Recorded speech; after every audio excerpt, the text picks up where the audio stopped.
video clip ng pagbabanta ni Vice President Sara Duterte kay Pangulong Bongbong Marcos sa unang 6 na araw ng paglilitis. Para sa prosekusyon, yan ang pinakamalakas na ebidensya. Habang sa defense naman, pinunto ang konteksto. Narito ang frontline report. May kinausap na ako na tao. Sinabi ko sa kanya, kapag pinatay ako, patayin mo si BBM. Oh, yan yung video Pag pinatay ako, may kinausap na ako tao, pag pinatay ako, paano ba na tayo nangyari sa ganito? Yun yung iniiwasan ng prosekusyon. Ang malaman natin kung anong nangyari bago itong press con na ito. Diretso. Si Lisa Araneta at si Martin Romales. No joke. No joke. Nagbilin na ako, ma'am. Pag namatay ako, sabi ko, huwag ka tumigil hanggang hindi mo mapatay sila. And then he said yes. Ang video clip na yan ng pagbabanta umano ni Vice President Sara Duterte sa buhay ni Pangulong Bongbong Marcos, First Lady Liza Araneta Marcos. Alam ninyo, pinagbabantaan yung buhay daw nitong mga Marcos. Ginagamit yung agent Romanov. Banta raw yun sa buhay ng mga Marcos. Tanga. Banta yun sa leadership nila. Banta yun sa pamilya nila na kung hindi sila titino, people may rise up and singilin sila. Yun yung Romanov. Hindi yung act lang ng pag-ubos sa lahi nila. Yung buong istorya ng Romanov, alamin nyo kasi, parang dito rin sa istorya ng impeachment, yung buong istorya, bakit nagkaroon ng ganitong press conference, alamin nyo. Saan ba nagsimula yun? Bakit ba napunta tayo sa ganon? Hindi naman yung gumising si Inday Sara, "Hi, good morning. Oh, gusto kong patayin si ganito, si ganyan." Wala namang ganon.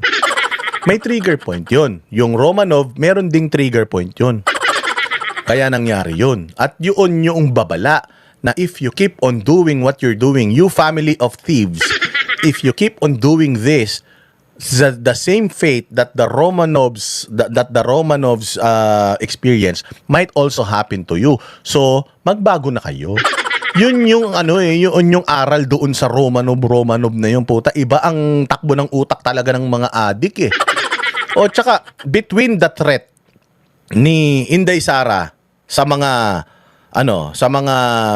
Marcos, considering there's any, and yung threat sa buhay niya, sino yung mas nakakatakot na threat? Yung kay Inday o yung threat na ang gustong magpapatay sa'yo, adik, tapos presidente pa? Nakakatakot yun. Buti man lang sana kung ang magpapapatay sa'yo, presidente lang. Pero yung presidenteng adik, delikado yun. Sino ba nasabi adik yan? Yung kapatid niya mismo. So, I'm just quoting that. Si Inday Sara, matinuman ang isip niyan. Kung papatay si Inday Sara dahil sa galit, sa sitwasyon na yun, paggising niya bukas, hindi na siya galit, pwedeng hindi niya na ituloy yun. Pero yung pagiging adik, bata ka pa, adik ka na, hanggang sa maging matanda ka at nasa posisyon ka na, adik ka pa. Tinan mo nangyayari sa bayang Pilipinas. Napakadelikado ng isang adik na leader para sa isang bansa. Tinan mo nangyayari sa Pilipinas, di ba?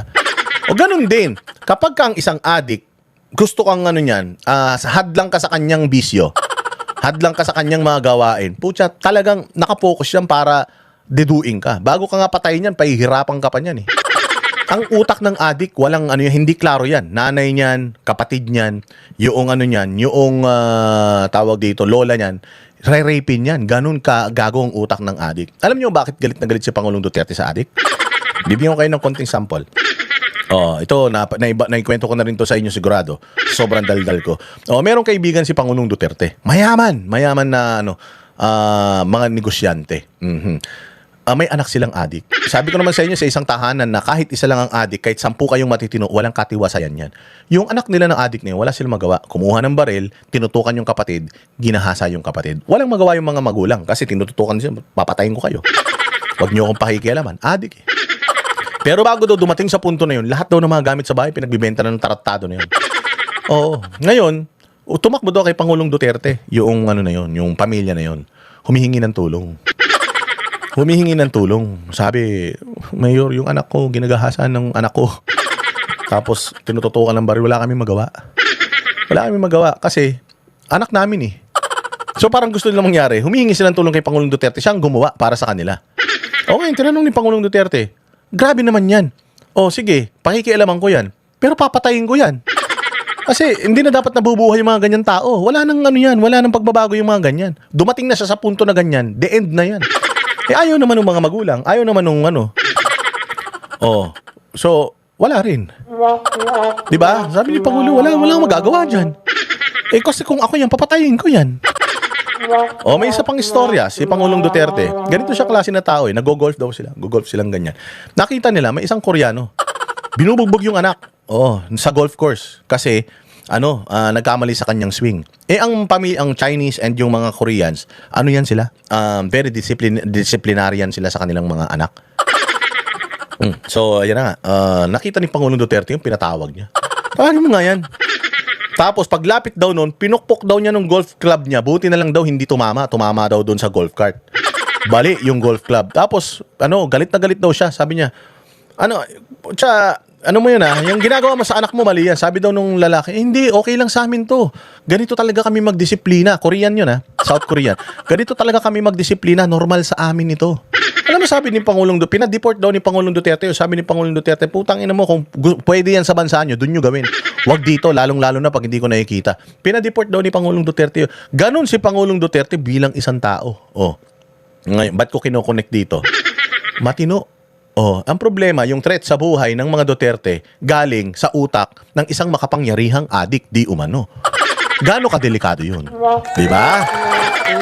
Diretso. Dating House Speaker Martin Romualdez ang pinakamalakas na ebidensya raw na ipinresenta ng prosekusyon. Sa unang 6 na araw ng impeachment trial, unang sinagot ang mga tanong na, totoo ba ang video na yan? Baka naman AI yan. Sagot ng unang testigong si NBI Senior Agent John Mark Calilong. After screen recording, there's an output video. I compared the output video with the November 23, 2024 video and ensure that the contents are identical.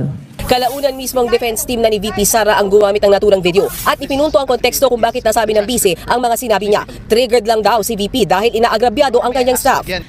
Triggered dahil inaagrabyado ang kanyang staff. Maganda yung punto na yon. Ngayon, sino yung staff na yon? Si Zulaika Lopez. Si Zulaika Lopez, mga bossing, may papaliwanag niya sana kung bakit nangyari ito.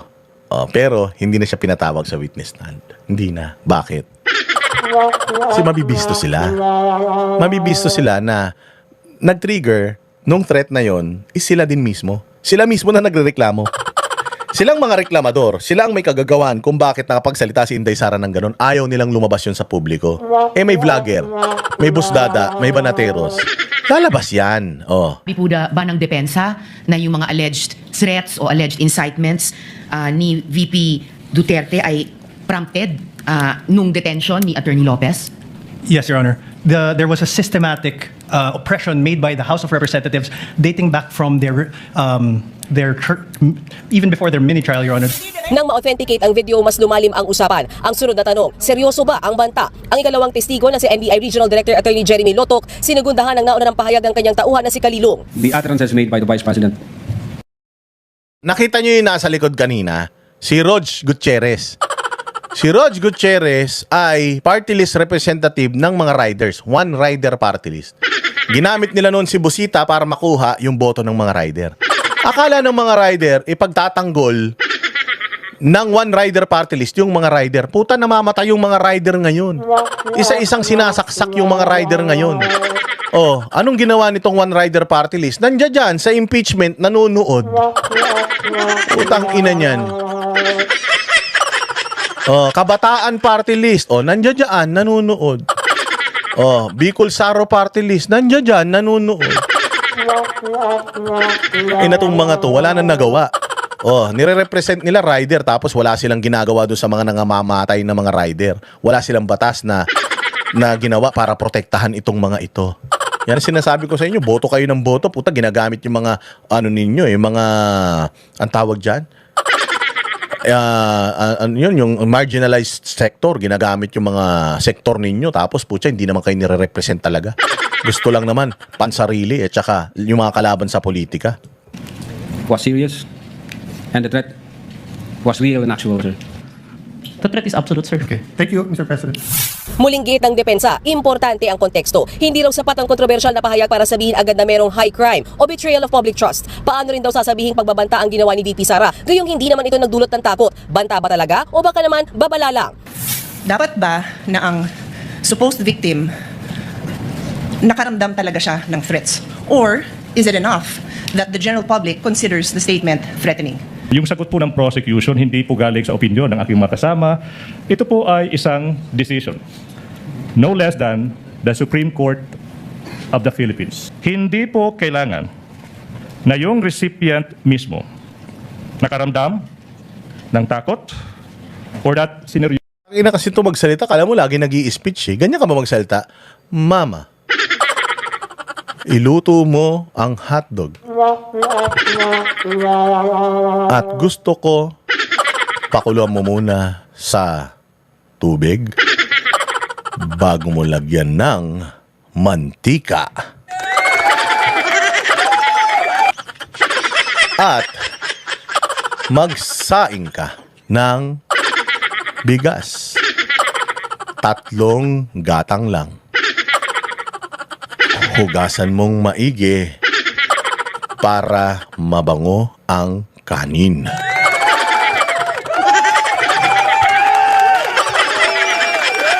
Utang ina niyan. Pag yan ang ganyang kausap mo, palayasin mo na.